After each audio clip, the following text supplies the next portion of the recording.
Hi, this is Sai Sashwati and I'm a legal intern at Lex & Company. Today I am going to discuss about a very famous case, that is the Abercrombie and Fitch Company versus Hunting World Inc. This is a case of 1976. The ruling of this case was based on the 5 different kinds of trademark, that is the generic mark, the descriptive mark, the suggestive mark, the fanciful mark and the arbitrary mark. We know that the generic mark and the descriptive mark are not so easy to register themselves until and unless they are associated with a secondary meaning. Whereas it is very easy to register a suggestive, fanciful and an arbitrary mark.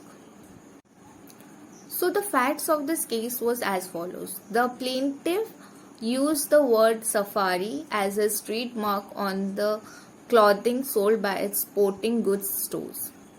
Plaintiff filed an action of trademark infringement against the defendant, which according to the plaintiff had engaged in the retailing of the marketing of sporting apparel, some identified by the use of safari alone and other words like mini safari and safari island. The district court over here of the New York dismissed the complaint of the plaintiff and cancelled the registration of the trademark safari. The first issue that was there in this case was whether there was any secondary meaning that is attached with the word safari that was created by the plaintiff, which would result in the trademark protection. And second one is that whether Hunting World infringed the trademark of the plaintiff. So the defendant and the plaintiff argued as follows. The plaintiff argued that for many years they have been exclusively sold their items under the word called safari, and they have created a well-known among the customers. The plaintiff also have spent a lot of money in the advertisement of the same, and thus they should be entitled for the registration of the trademark of safari.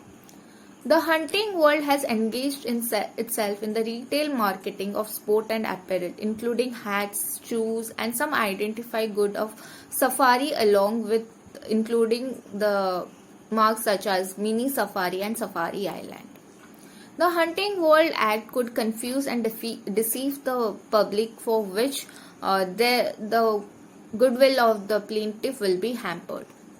So, from the plaintiff side, this contention were put off. Whereas the defendant had put the word safari is an ordinary meaning of that is very well known to the general public and anyone can use it. If the word safari is given exclusively to the plaintiff, then the other competitors that are there in the market will exclude themselves, and the market will not run in a fair competition basis. So the word safari had a generic meaning, for which there should be no registration that should be granted to the plaintiff. Court over here decided that though the plaintiff had used the word safari for many years, but the defendant have established the right to use similar derivation of the term for selling in its own line of sporting material. Specifically, the court held that the safari had become a generic term and the mini safari could be used a smaller brim of hat. Safari had not, however, become very generic for the boots and shoes. So it was granted protection for the boots and shoes for the word safari. Safari was granted registration of trademark for the boots and hat. However, the third one is that in the light to justify the finding of camel safari, hippo safari and safari chuka, the devoted by the defendant to a purely descriptive use on its boot. Defendant had a defense against the charge of infringement on the basis of fair use. So the word safari over here was a generic mark. So that's why it is very common to the public that safari means it is somewhere related to clothing, and it has established a general meaning in the public. So that was not registerable as it was very generic word. So the Safari should be associated with a secondary meaning, as we have learned earlier, that if a generic mark is associated with a secondary meaning, then it is very easy to get itself registered.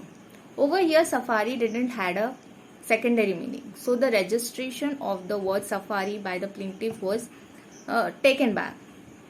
So we got to know that generic meaning should, in order to get protection for the generic marks, there should be a secondary meaning that should be attached with the generic mark.